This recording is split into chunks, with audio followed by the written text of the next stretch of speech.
ਪਹਿਲਗਾਮ ਹਮਲਾ ਭਾਰਤ ਦਾ ਰਚਾਇਆ ਇੱਕ ਝੂਠਾ ਢੋਂਗ ਸੀਗਾ ਜਿਹਦੇ ਤੇ ਅੱਜ ਤੱਕ ਭਾਰਤ ਆਪਣੇ ਲੋਕਾਂ ਨਾਲ ਝੂਠ ਬੋਲ ਰਿਹਾ ਹੈ। ਬਿਲਾਵਲ ਦੀ ਭਾਰਤੀ ਪੱਤਰਕਾਰ ਨੂੰ ਇੰਟਰਵਿਊ 'ਚ ਗੱਲਬਾਤ। ਪਾਕਿਸਤਾਨ 'ਚ ਅਤਗਰਦੀ ਦੇ ਮਗਰ ਭਾਰਤੀ ਮਾਸਟਰਮਾਈਂਡ ਅਜੀਤ ਡਵਾਲ ਦਾ ਹੱਥ ਹੈ। ਪਾਕਿਸਤਾਨੀ ਫੌਜ ਦੇ ਤਰਜਮਾਨ ਦਾ ਬਿਆਨ। ਐਮਨੈਸਟੀ ਇੰਟਰਨੈਸ਼ਨਲ ਵੱਲੋਂ ਪਾਕਿਸਤਾਨ 'ਚ ਅਦਾਲਤੀ ਹੁਕਮ ਦੇ ਉੱਤੇ 27 ਸੋਸ਼ਲ ਮੀਡੀਆ ਚੈਨਲਾਂ ਦੀ ਬੰਦਸ਼ ਦੇ ਉੱਤੇ ਚਿੰਤਾ, ਜਦਕਿ ਹਕੂਮਤੀ ਵਜ਼ੀਰ ਤਲਾਲ ਚੌਧਰੀ ਦੀ ਕਾਨੂੰਨੀ ਕਾਰਵਾਈਆਂ ਦੀ ਧਮਕੀ। ਪਾਕਿਸਤਾਨ 'ਚ ਡਿਜੀਟਲ ਕਰੰਸੀ ਦੇ ਪਾਇਲਟ ਪ੍ਰੋਜੈਕਟ ਦੀ ਸ਼ੁਰੂਆਤ ਹੋਣ ਵਾਲੀਆਂ ਨੇ। Governor State Bank of Pakistan ਦੀ ਤਸਦੀਕ। ਸੁਣਿਆ ਜੇ ਕਿ ਪਲਾਨ ਦੀ ਜ਼ਨਾਨੀ ਵੱਲੋਂ ਪਾਕਿਸਤਾਨੀ ਕਸਮ ਦੇ ਕੋਲੋਂ ਤਲਾਕ ਤੋਂ ਬਾਅਦ ਧੀ ਦੇ ਨਾਲ ਮਿਲਣ ਲਈ ਅਦਾਲਤ ਦੇ ਵਿੱਚ ਇਸਲਾਮਾਬਾਦ 'ਚ ਕੇਸ ਦਾਇਰ। ਇਹ ਪੰਜਾਬੀ ਰੇਡੀਓ USA है। आज दे अपडेट पाकिस्तान च आप सब का बड़ा निका जिहा स्वागत है। मैं हां मसूद मल्ली। पंजाबी रेडियो USA ਦੇ ਫ੍ਰੈਜ਼ਨੋ ਕੈਲੀਫੋਰਨੀਆ ਸਟੂਡੀਓਜ਼ ਤੋਂ ਆਪ ਸਭ ਦੇ ਰੂਬਰੂ। ਮੇਰੇ ਵੱਲੋਂ ਸਭ ਸੁਣਨ ਔਰ ਦੇਖਣ ਵਾਲਿਆਂ ਦੀ ਸੇਵਾ 'ਚ ਬੜਾ ਅਦਬ ਭਰਿਆ ਨਿਗਾ ਜਿਹਾ ਦੋਵੇਂ ਹੱਥ ਜੋੜ ਕੇ ਸਲਾਮ ਆਦਾਬ ਔਰ ਸਤਿ ਸ੍ਰੀ ਅਕਾਲ। ਪਾਕਿਸਤਾਨ ਦੇ ਨਾਲ ਪਿਛਲੀਆਂ 24 ਘੰਟੇ ਦੀਆਂ ਵੱਡੀਆਂ ਖਬਰਾਂ ਦੇ ਇਸ ਬੁਲੇਟਿਨ 'ਚ ਆਪ ਸਭ ਨੂੰ ਜੀ ਆਇਆਂ ਨੂੰ ਕਹਿਣਾ ਆ। ਇਹ ਖਬਰਾਂ ਤੁਸੀਂ ਪੰਜਾਬੀ ਰੇਡੀਓ USA ਦੇ ਨੈਸ਼ਨਲ ਔਰ ਇੰਟਰਨੈਸ਼ਨਲ ਰੇਡੀਓ ਨੈਟਵਰਕ ਦੇ ਨਾਲ ਪੰਜਾਬੀ ਰੇਡੀਓ USA ਔਰ ਪੰਜਾਬੀ TV USA ਦੇ ਡਿਜੀਟਲ ਔਰ ਸੋਸ਼ਲ ਮੀਡੀਆ ਪਲੇਟਫਾਰਮਸ ਤੇ ਵੇਖ ਵੀ ਸਕਦੇ ਹੋ। ਇਹਨਾਂ ਖਬਰਾਂ ਨੂੰ ਵੇਖਣ ਔਰ ਸੁਣਨ ਵਾਸਤੇ ਸਾਡੇ ਇਹਨਾਂ ਪਲੇਟਫਾਰਮਸ ਨੂੰ ज्वाइन करो, सबसक्राइब करो, घंटी का बटन दबाओ ताकि तुहाडे तक ताज़ा बताज़ा अपडेट्स पहुंचदियां रहन। पाकिस्तान दे नाल जुड़ियां इह खबरां हफ्ते च 5 दिन मंडे टू फ्राइडे तुहाडे वास्ते पेश कीतियां जांदियां ने। इन्हां खबरां नूं स्पॉन्सर करना होए ते साडा टेलीफोन नंबर है 408 272 5200 4082725200 चेते रखना। ते आओ हुण चलने पाकिस्तान दे नाल जुड़ियां खबरां अल। पाकिस्तान हुक्मरान जमात पाकिस्तान मुस्लिम लीग नून दे वड्डे इतिहादी पाकिस्तान पीपल्स पार्टी दे लीडर बिलावल जरदारी होना ने भारती सहाफी करण थापर होना नूं दिते गए एक इंटरव्यू दे विच आख्या है कि पहलगाम हमला भारत दा रचाया एक ढोंग है जिहदा उन्हें पाकिस्तान दे उत्ते झूठा इल्जाम लाया। पाकिस्तान ने इन्ह हमले तो बाद भारत वल्लों लाए गए इल्जामां ते आख्या सी कि असीं इंटरनैशनली न्याय दे वास्ते अपने आप नूं पेश करने आ। भारत इहो जी इन्वेस्टिगेशन दे विच रजामंदी ज़ाहिर करे जिहदे च पाकिस्तान तो भी पुछण हो सके। असीं अपने आप नूं तैयार रखिया पर भारत क्योंकि झूठा सीगा इस लिए उन्हें पाकिस्तान दे उत्ते हमला कर दिता। बिलावल होना दा इस गलबात च आखना सीगा कि पाकिस्तान दे बारे भारत ने ये झूठे इल्जाम लाए और अज तक पहलगाम हमले दे बारे वो अपने लोकां दे नाल झूठ बोल रहा है। एक सवाल दे जवाब दे विच उन्होंने आख्या कि पाकिस्तान आप अतगर्दी तो डंगिया वो मुल्क है जिन्हें हजे तक 92,000 लोकां दी कुर्बानी दी। उन्होंने आख्या कि पिछले 1 साल तो पाकिस्तान च अतगर्दी दे हमले ने जिहड़े फिर वधे ने और इस साल हुण तक जिद्दां इन्हां हमलियां दी गिनती दे विच वाधा होया सानू डर है कि इस साल मुकण तक किते अतगर्दी दे हमलियां दे विच जाना जाण दा सब तो खूनी साल साबित ना होवे। जदों भारतीय पत्रकार वालों भारत दे अंदर दर अंदाजी दे बारे सवाल किया गया ते उन्होंने आख्या कि जदों अफगानिस्तान दे विच इन्हां सारियां अतगर्दी दीयां जड़ां जानदियां ने ते तुसीं उन्हां नूं बिल्कुल इग्नोर कर दिंदे जे। तुसीं इह गल मन्नण लई सिरे तो तैयार ही नहीं कि पाकिस्तान ने इन्हां अतगर्दां दे खिलाफ फौजी कार्रवाइयां कीतियां। तुसीं कदी दुनिया नूं इह नहीं दस्सिया कि पाकिस्तान अतगर्दी दा डंगिया मुल्क है। तुसीं इस गल नूं क्यों नहीं मानदे कि पाकिस्तान अतगर्दी तो बाद एक बिल्कुल बदलिया होया मुल्क है। इहदा इकरार अमरीका भी करदा है और दुनिया दे होर भी बहुत सारे मुल्क करदे ने। भारत अपनी सियासत चमकाउण दिया पाकिस्तान दे खिलाफ नफरत हमले और इहो जी बयानबाजी सिर्फ उदों कीती जांदी है जदों उत्थे चोणां नेड़े हुंदियां ने। एक सवाल दे जवाब दे विच बिलावल होना ने आख्या कि पाकिस्तान नूं भारत दी सरपरस्ती दे विच होण वाली अतगर्दी दे जिहड़े ग्रुपां तों खतरा है पाकिस्तान उहदे ते गलबात करे और भारत नूं पाकिस्तानी ग्रुपां दे बारे जिहड़ी चिंता है भारत उहदे ते गलबात करे ते दोवें मुल्क रल के आपस दे विच इन्हां ग्रुपां दे उत्ते पाबंदी और इन्हां दे खिलाफ कार्रवाई कर सकदे ने।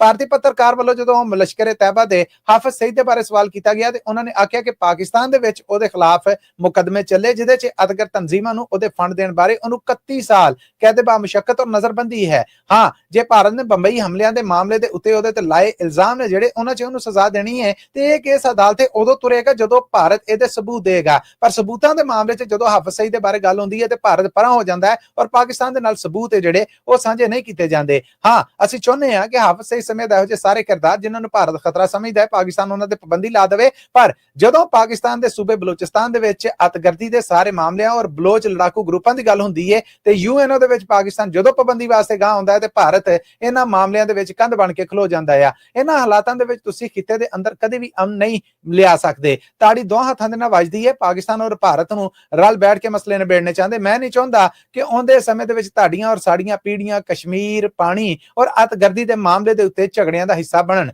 अज सोचना पेगा तां ही आउण वाला वक्त है जिहड़ा ओह सोहना और सुलखना हो सकेगा।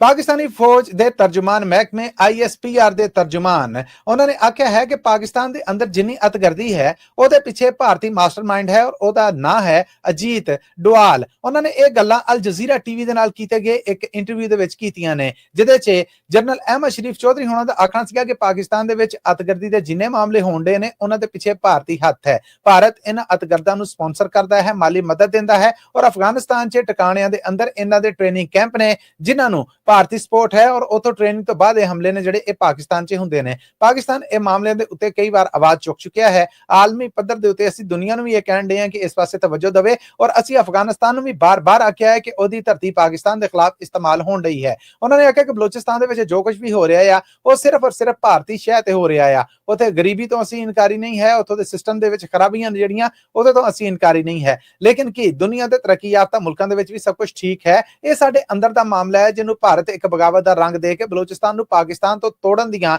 ਪੂਰੀਆਂ ਕੋਸ਼ਿਸ਼ਾਂ ਕਰ ਰਿਹਾ ਹੈ। ਹੁਣ ਇਹ ਕੋਸ਼ਿਸ਼ਾਂ ਨੇ ਜਿਹੜੀਆਂ ਇਹ ਬੇਨਕਾਬ ਹੋ ਗਈਆਂ ਔਰ ਇਹ ਸਾਰੀ ਅਤਗਰਦੀ ਦੇ ਪਿੱਛੇ ਭਾਰਤੀ ਸ਼ਹਿਰੀ ਔਰ ਭਾਰਤੀ ਕਰਤਾ ਧਰਤਾ ਅਜੀਤ ਡੋਵਾਲ ਹੋਣਾ ਦਾ ਹੱਥ ਹੈ। ਪਾਕਿਸਤਾਨੀ ਫੌਜੀ ਤਰਜਮਾਨ ਨੇ ਇਸ ਬਾਰੇ ਕੋਈ ਪ੍ਰੂਫ ਤੇ ਸਾਹਮਣੇ ਨਹੀਂ ਰੱਖੇ, ਪਰ ਉਹਨਾਂ ਨੇ ਆਖਿਆ ਕਿ ਪਾਕਿਸਤਾਨ ਇਸ ਮਾਮਲੇ ਦੇ ਉੱਤੇ ਆਲਮੀ ਪੱਧਰ ਤੇ ਆਵਾਜ਼ ਚੁੱਕੇਗਾ। ਜਹਾਦ ਔਰ ਬਾਕੀ ਮਾਮਲੇ ਦੇ ਉੱਤੇ ਉਹਨਾਂ ਨੇ ਆਖਿਆ ਕਿ ਇਹ ਸਟੇਟ ਜਾਂ ਰਿਆਸਤ ਦਾ ਇਖਤਿਆਰ ਹੈ ਕਿ ਉਹ ਕਿਹਦੇ ਕਤਲ ਦੀ ਇਜਾਜ਼ਤ ਦਿੰਦੀ ਔਰ ਕਿਹਦੇ ਖਿਲਾਫ ਜਹਾਦ ਕਰਦੀ ਹੈ। ਕੁਝ ਲੋਕ ਆਪਣੇ ਮਕਰੂ ਔਰ ਧਾਰਮਿਕ ਮਾਮਲੇ ਨੇ ਜਿਹੜੇ ਉਹਨਾਂ ਨੂੰ ਲੋਕਾਂ ਦੇ ਜ਼ਿਹਨ ਦੇ ਵਿੱਚ ਜ਼ਹਿਰ ਭਰਨ ਖਾਤਰ ਵਰਤ ਰਹੇ ਨੇ ਔਰ ਅਸੀਂ ਇਹਦਾ ਕੰਮ ਰਿਆਸਤ ਦੇ ਖਿਲਾਫ ਨਹੀਂ ਹੋਣ ਦਾਂਗੇ। ਆਮ ਲੋਕਾਂ ਦੇ ਕਤਲੋ ਗਾਰਤ ਔਰ ਆਮ ਲੋਕਾਂ ਨੂੰ ਕਾਫਰ ਕਰਾਰ ਦੇ ਕੇ ਉਹਨਾਂ ਦੇ ਉੱਤੇ ਆਪਣੇ ਧਾਰਮਿਕ ਮਕਰੂ ਔਰ ਜਾਹਲ ਨਜ਼ਰੀਏ ਨੇ ਜਿਹੜੇ ਉਹ ਥੱਪਣ ਦੀ ਇਜਾਜ਼ਤ ਕਿਸੇ ਸੂਰਤ ਨਹੀਂ ਦਿੱਤੀ ਜਾ ਸਕਦੀ। ਪਾਕਿਸਤਾਨੀ ਫੌਜੀ ਤਰਜਮਾਨ ਨੇ ਅਲ ਜਜ਼ੀਰਾ ਦੇ ਨਾਲ ਗੱਲਬਾਤ ਕਰਦੇ ਆਖਿਆ ਕਿ ਪਾਕਿਸਤਾਨ ਦਾ ਐਟਮੀ ਪ੍ਰੋਗਰਾਮ ਬਿਲਕੁਲ ਮਹਿਫੂਜ਼ ਹੱਥਾਂ ਦੇ ਵਿੱਚ ਹੈ ਔਰ ਕਿਸੇ ਦੀ ਜ਼ਰੂਰਤ ਨਹੀਂ ਕਿ ਉਹ ਸਾਡੇ ਐਟੋਮਿਕ ਪਾਵਰਸ ਦੇ ਜਿਹੜੇ ਅਸਾਸੇ ਨੇ ਔਰ ਸਾਡੇ ਐਟੋਮਿਕ ਵੈਪਨਸ ਨੇ ਜਿਹੜੇ ਉਹਨਾਂ ਦੇ ਉੱਤੇ ਹਮਲੇ ਦੀ ਜ਼ਰੂਰਤ ਵੀ ਕਰ ਸਕੇ। ਪਾਕਿਸਤਾਨ ਦੇ ਵਿੱਚ ਕੱਲ ਇਸਲਾਮਾਬਾਦ ਦੀ ਇੱਕ ਅਦਾਲਤ ਦੇ ਹੁਕਮ ਦੇ ਉੱਤੇ 27 ਸੋਸ਼ਲ ਮੀਡੀਆ YouTube ਚੈਨਲਸ ਨੇ ਜਿਹੜੇ ਉਹਨਾਂ ਦੇ ਉੱਤੇ ਪਾਬੰਦੀ ਲਾ ਦਿੱਤੀ ਗਈ ਸੀ। ਇਹ ਸਾਰੇ ਉਹ ਚੈਨਲ ਨੇ ਜਿਨ੍ਹਾਂ 'ਚ ਇਮਰਾਨ ਖਾਨ ਜੋ ਕਿ ਪਾਕਿਸਤਾਨ ਤਹਿਰੀਕ ਇਨਸਾਫ ਦੇ ਪ੍ਰਧਾਨ ਨੇ ਉਹਨਾਂ ਦਾ ਵੀ ਚੈਨਲ ਹੈ ਔਰ ਉਹਨਾਂ ਦੀ ਪਾਰਟੀ ਦਾ ਵੀ ਅਫੀਸ਼ੀਅਲ ਚੈਨਲ ਹੈ। ਇਸ ਤੋਂ ਅੱਡ ਉਹ ਸਾਰੇ ਪੱਤਰਕਾਰ ਜਿਹੜੇ ਪਾਕਿਸਤਾਨ ਤੋਂ ਬਾਹਰ ਇਸ ਵੇਲੇ ਪਨਾਹਾਂ ਲੈ ਕੇ ਬੈਠੇ ਨੇ ਜਾਂ ਆਪਣੇ ਤੌਰ ਤੇ ਜਲਾਵਤਨੀਆਂ ਕੱਟ ਰਹੇ ਨੇ, ਉਹਨਾਂ ਸਮੇਤ ਉਹ ਸਾਰੇ ਪੱਤਰਕਾਰ ਨੇ ਜਿਹੜੇ ਪਾਕਿਸਤਾਨ 'ਚ ਰਹਿ ਕੇ ਵੀ ਹਕੂਮਤ ਦੇ ਖਿਲਾਫ ਨੁਕਤਾਚੀਨੀ ਕਰ ਰਹੇ ਨੇ ਜਾਂ ਹਕੂਮਤੀ ਮੰਦੇ ਕੰਮਾਂ ਦੇ ਉੱਤੇ ਨਿਸ਼ਾਨ ਲਾਉਂਦੇ ਨੇ। ਇਹਨਾਂ ਸਾਰੇ ਪੱਤਰਕਾਰਾਂ ਦੇ ਇਹ ਚੈਨਲ ਬੰਦ ਹੋਣ ਦੇ ਉੱਤੇ ਮਤੀਉੱਲਾ ਜਾਨ ਹੋਣਾ ਦਾ ਆਖਣਾ ਸੀਗਾ ਕਿ ਅਦਾਲਤ ਦਾ ਇਹ ਫੈਸਲਾ ਇੱਕ ਪਾਸੇ ਦੀ ਸੁਣ ਕੇ ਹੋਇਆ ਆ। ਅਦਾਲਤ ਨੂੰ ਚਾਹੀਦਾ ਸੀਗਾ ਕਿ ਜਿਨ੍ਹਾਂ ਚੈਨਲਾਂ ਦੇ ਉੱਤੇ ਪਾਬੰਦੀ ਲਾ ਰਹੀ ਹੈ ਉਹਨਾਂ ਦੇ ਜ਼ਿੰਮੇਦਾਰ, ਉਹਨਾਂ ਦੇ ਪੱਤਰਕਾਰ ਜਾਂ ਮਾਲਕਾਂ ਨੂੰ ਵੀ ਇੱਕ ਵਾਰ ਜ਼ਰੂਰ ਸੁਣਦੀ, ਪਰ ਇੱਥੋਂ ਲੱਗ ਰਿਹਾ ਹੈ ਕਿ ਅਦਾਲਤ ਨੇ ਹਕੂਮਤੀ ਦਬਾਅ ਦੇ ਉੱਤੇ ਉਹਨਾਂ ਦੀ ਮਰਜ਼ੀ ਦਾ ਫੈਸਲਾ ਜਿਹੜਾ ਉਹ ਦਿੱਤਾ ਆ। ਐਮਨੈਸਟੀ ਇੰਟਰਨੈਸ਼ਨਲ ਨੇ ਅਦਾਲਤੀ ਹੁਕਮ ਦੇ ਉੱਤੇ ਇਹਨਾਂ 27 ਚੈਨਲਾਂ ਦੀ ਬੰਦਸ਼ ਦੇ ਉੱਤੇ ਚਿੰਤਾ ਜ਼ਾਹਰ ਕੀਤੀ ਹੈ ਔਰ ਆਖਿਆ ਕਿ ਇਹ ਕੰਮ ਇਨਸਾਨੀ ਪੱਧਰ ਦੇ ਖਿਲਾਫ ਹੈ, ਜਦਕਿ ਪਾਕਿਸਤਾਨੀ ਫੈਡਰਲ ਸਰਕਾਰ ਦੇ ਮੰਤਰੀ ਤਲਾਲ ਚੌਧਰੀ ਹੋਣਾ ਨੇ ਆਖਿਆ ਕਿ ਇਹ ਸਾਰੇ ਜਿੰਨੇ ਵੀ ਭਗੌੜੇ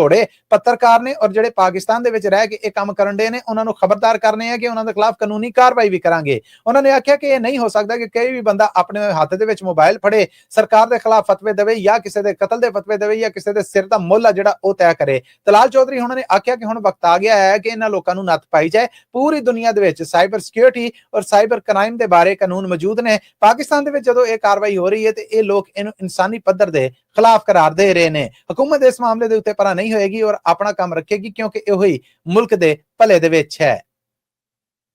ਪਾਕਿਸਤਾਨ ਡਿਜੀਟਲ ਕਰੰਸੀ ਨੂੰ ਕਬੂਲ ਕਰਕੇ ਇੱਕ ਰੈਗੂਲਾਈਜੇਸ਼ਨ ਔਰ ਲਾਇਸੈਂਸਿੰਗ ਦਾ ਰੂਪ ਦੇਣ ਦੇ ਵਾਸਤੇ ਬਿਲਕੁਲ ਤਿਆਰ ਬੈਠਾ ਹੈ। ਮਾਰਚ ਮਹੀਨੇ ਦੇ ਵਿੱਚ ਇਸ ਬਾਰੇ ਬਕਾਇਦਾ ਇੱਕ ਬੋਰਡ ਵੀ ਬਣਾਇਆ ਗਿਆ ਸੀਗਾ ਔਰ ਉਹਦੇ ਇੱਕ ਵਜ਼ੀਰ ਨੂੰ ਵੀ ਲਾਇਆ ਗਿਆ ਸੀਗਾ। ਯਾਦ ਰਵੇ ਕਿ ਵਿਰਚੁਅਲ ਕਰੰਸੀ ਜਾਂ ਡਿਜੀਟਲ ਕਰੰਸੀ ਹੈ ਜਿਹੜੀ ਇਹਦੇ ਮਾਮਲੇ ਦੇ ਉੱਤੇ ਪਾਕਿਸਤਾਨ, ਭਾਰਤ, ਚੀਨ ਔਰ ਅਲਜਜ਼ਾਇਰ ਹੈ ਜਿਹੜੇ ਉਹਦੇ ਮਾਡਲ ਨੂੰ ਫਾਲੋ ਕਰ ਰਿਹਾ ਹੈ। ਪਾਕਿਸਤਾਨ ਦੇ ਵਿੱਚ ਇਸ ਬਾਰੇ ਇੱਕ ਪਾਇਲਟ ਪ੍ਰੋਜੈਕਟ ਹੈ ਜਿਹੜਾ ਉਹ ਬਿਲਕੁਲ ਰੈਡੀ ਹੈ, ਜਿਹਦੇ ਉੱਤੇ ਕੰਮ ਨੂੰ ਛੇਤੀ ਸ਼ੁਰੂ ਕਰ ਦੇਵਾਂਗੇ। ਇਹ ਆਖਣਾ ਹੈ governor State Bank of Pakistan Jameel Ahmad ਹੋਣਾ ਦਾ, ਜਿਨ੍ਹਾਂ ਨੇ ਇਹ ਗੱਲਾਂ ਸ੍ਰੀਲੰਕਾ ਦੇ ਮਰਕਜ਼ੀ ਬੈਂਕ ਜਾਂ ਕਹਿ ਲਓ ਕਿ ਸ੍ਰੀਲੰਕਨ ਸਟੇਟ ਬੈਂਕ ਦੇ ਗਵਰਨਰ ਪੀ ਨੰਦਨ ਲਾਲ ਵੇਰਾ ਸਿੰਘੇ ਹੋਣੇ ਦੇ ਨਾਲ ਇੱਕ ਪੈਨਲ ਗੱਲਬਾਤ ਦੇ ਵਿੱਚ ਕੀਤੀ। ਉਹਨਾਂ ਨੇ ਆਖਿਆ ਕਿ ਦੱਖਣੀ ਏਸ਼ੀਆ ਦੇ ਵਿੱਚ ਇਸ ਵੇਲੇ ਜਿਹੜੀ ਮਾਲੀਆਤੀ ਪਾਲਿਸੀ ਚੱਲਣ ਰਹੀ ਹੈ ਉਹਨੂੰ ਕਈ ਕਿਸਮ ਦੇ ਚੈਲੰਜਸ ਦਾ ਸਾਹਮਣਾ ਹੈ। ਅਸੀਂ ਵੇਖਣ ਦੇ ਹਾਂ ਕਿ ਗੋਲਫ ਦੇ ਮੁਲਕਾਂ ਨੇ ਵੀ ਡਿਜੀਟਲ ਕਰੰਸੀ ਹੈ ਜਿਹੜੀ ਉਹਦੇ ਤੇ ਕੰਮਕਾਰ ਸ਼ੁਰੂ ਕੀਤਾ। ਪਾਕਿਸਤਾਨ ਦੇ ਵਿੱਚ ਪਾਕਿਸਤਾਨ ਕ੍ਰਿਪਟੋ ਕੌਂਸਲ ਯਾਨੀ PCC ਹੈ ਜਿਹੜੀ ਇਹਦੀਆਂ ਕੋਸ਼ਿਸ਼ਾਂ ਅੱਗੇ ਵਧ ਰਹੀਆਂ ਨੇ ਔਰ ਅਸੀਂ ਛੇਤੀ ਕਿਸੇ ਨਤੀਜੇ ਤੇ ਅੱਪੜ ਕੇ ਇਹਦਾ ਪਾਇਲਟ ਪ੍ਰੋਜੈਕਟ ਹੈ ਜਿਹੜਾ ਉਹ ਸ਼ੁਰੂ ਕਰ ਦੇਵਾਂਗੇ। Governor governor State Bank of Pakistan ਦਾ ਆਖਣਾ ਸੀਗਾ ਕਿ ਡਿਜੀਟਲ ਕਰੰਸੀ ਜਾਂ ਕ੍ਰਿਪਟੋ ਕਰੰਸੀ ਦੇ ਇਹ ਮਾਮਲੇ ਨੇ ਜਿਹੜੇ ਇਹਨਾਂ ਦੇ ਵਿੱਚ ਕਈ ਕ੍ਰਾਈਮ ਔਰ ਕਈ ਖਤਰੇ ਵੀ ਨੇ,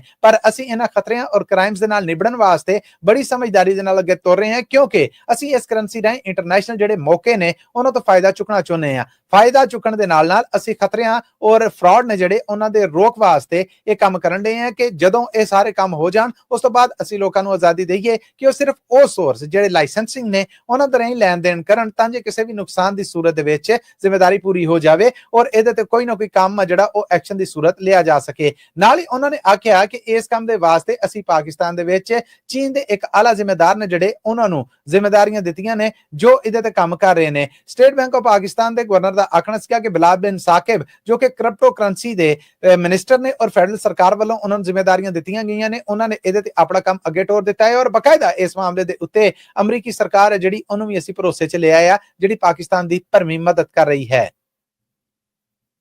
ਪਾਕਿਸਤਾਨ ਤੋਂ ਬਾਹਰ ਜਾਣਾ ਔਰ ਦੂਸਰੇ ਮੁਲਕਾਂ ਦੇ ਵਿੱਚ ਉੱਥੋਂ ਦੀਆਂ ਬੀਬੀਆਂ ਦੇ ਨਾਲ ਵਿਆਹ ਕਰ ਲੈਣਾ ਕੋਈ ਵੱਡੀ ਗੱਲ ਨਹੀਂ ਹੈ। ਇਹੋ ਜਿਹਾ ਇੱਕ ਕੇਸ ਹੈ ਜਿਹੜਾ ਇਹ ਅੱਜ ਕੱਲ ਹੈ ਇਸਲਾਮਾਬਾਦ ਹਾਈ ਕੋਰਟ ਦੇ ਬੂਹੇ ਤੇ, ਜਦੋਂ ਪੋਲੈਂਡ ਦੀ ਇੱਕ ਬੀਬੀ ਨੇ ਤਲਾਕ ਹੋਣ ਤੋਂ ਬਾਅਦ ਆਪਣੇ ਬੰਦੇ ਦੇ ਖਿਲਾਫ ਇੱਕ ਕੇਸ ਪੋਲੈਂਡ 'ਚ ਕੀਤਾ ਹੈ ਔਰ ਦੂਸਰਾ ਇਸਲਾਮਾਬਾਦ ਹਾਈ ਕੋਰਟ 'ਚ ਕੀਤਾ ਹੈ। ਇਸ ਕੇਸ 'ਚ ਆਖਿਆ ਜਾ ਰਿਹਾ ਕਿ ਤਲਾਕ ਤੋਂ ਬਾਅਦ ਮੇਰਾ ਘਰ ਵਾਲਾ ਆਪਣੀ ਧੀ ਨੂੰ ਲੈ ਕੇ ਪਾਕਿਸਤਾਨ ਆ ਗਿਆ ਹੈ, ਮੇਰੀ ਉਹਦੇ ਨਾਲ ਨਾ ਤੇ ਆਨਲਾਈਨ ਮੁਲਾਕਾਤ ਕਰਾਈ ਜਾਂਦੀ ਹੈ ਤੇ ਨਾ ਮੈਨੂੰ ਡਾਇਰੈਕਟ ਮਿਲਵਾਇਆ ਜਾ ਰਿਹਾ ਆ। ਇਸਲਾਮਾਬਾਦ ਹਾਈ ਕੋਰਟ ਨੇ ਮੁੱਢਲੇ ਫੈਸਲੇ ਦੇ ਵਿੱਚ ਹੁਕਮ ਦਿੱਤਾ ਹੈ ਕਿ ਧੀ ਨੂੰ ਮਾਂ ਦੇ ਸਪੁਰਦ ਕਰ ਦਿੱਤਾ ਜਾਏ ਔਰ ਮਾਂ ਹੈ ਜਿਹੜੀ ਉਹ ਆਉਂਦੇ ਵੇਲੇ ਦੇ ਵਿੱਚ ਜਾਂ ਆਉਂਦੀ ਪੇਸ਼ੀ ਦੇ ਉੱਤੇ ਬਕਾਇਦਾ ਸੋਸ਼ਲ ਮੀਡੀਆ ਰਾਹੀਂ ਮੁਲਾਕਾਤ ਦੇ ਜਿਹੜੇ ਵੀ ਕੋਸ਼ਿਸ਼ ਕਰ ਚੁੱਕੀ ਜਾਂ ਯਤਨ ਕਰ ਚੁੱਕੀ ਉਹਦੇ ਸਬੂਤ ਪੇਸ਼ ਕਰੇ, ਜਿਨ੍ਹਾਂ ਰਾਹੀਂ ਇਹ ਸਾਬਤ ਹੋ ਸਕੇ ਕਿ ਪਿਓ ਆ ਜਿਹੜਾ ਉਹ ਧੀ ਦੀ ਮੁਲਾਕਾਤ ਆਨਲਾਈਨ ਮਾਂ ਦੇ ਨਾਲ ਨਹੀਂ ਕਰਵਾ ਰਿਹਾ। ਇਸਲਾਮਾਬਾਦ ਹਾਈ ਕੋਰਟ ਦੇ ਵਿੱਚ ਇਸ ਬੰਦੇ ਦੇ ਵਕੀਲ ਦਾ ਆਖਣਾ ਸੀਗਾ ਕਿ ਮੇਰੇ ਮੌਕਲ ਦੇ ਖਿਲਾਫ ਇਸ ਕੇਸ ਦੇ ਮਾਮਲੇ ਦੇ ਉੱਤੇ ਉਹਦਾ ਨਾਂ ECL ਲਿਸਟ ਦੇ ਵਿੱਚ ਪਾਇਆ ਗਿਆ ਹੈ, ਜਿਹਦੇ ਕਾਰਨ ਉਹ ਮੁਲਕੋਂ ਬਾਹਰ ਨਹੀਂ ਜਾ ਸਕਦਾ। ਅਸੀਂ ਮੁਲਕੋਂ ਬਾਹਰ ਜਾ ਕੇ ਵੀ ਧੀ ਦੀ ਮਾਂ ਦੇ ਨਾਲ ਮੁਲਾਕਾਤ ਕਰਾਉਣ ਲਈ ਤਿਆਰ ਹਾਂ, ਪਰ ਪੋਲੈਂਡ ਦੇ ਸਫ਼ਰ ਦੇ ਵਾਸਤੇ ਸਾਡੇ ਇਸ ਮੌਕਲ ਦਾ ਇਸ ਲਿਸਟ ਦੇ ਵਿੱਚੋਂ ਬਾਹਰ ਨਿਕਲਣਾ ਜਾਂ ਉਹਦਾ ਨਾਂ ਕੱਢਣਾ ਜ਼ਰੂਰੀ ਹੈ। ਇਸ ਲਈ ਸਰਕਾਰ ਨੂੰ ਹੁਕਮ ਦਿੱਤਾ ਜਾਏ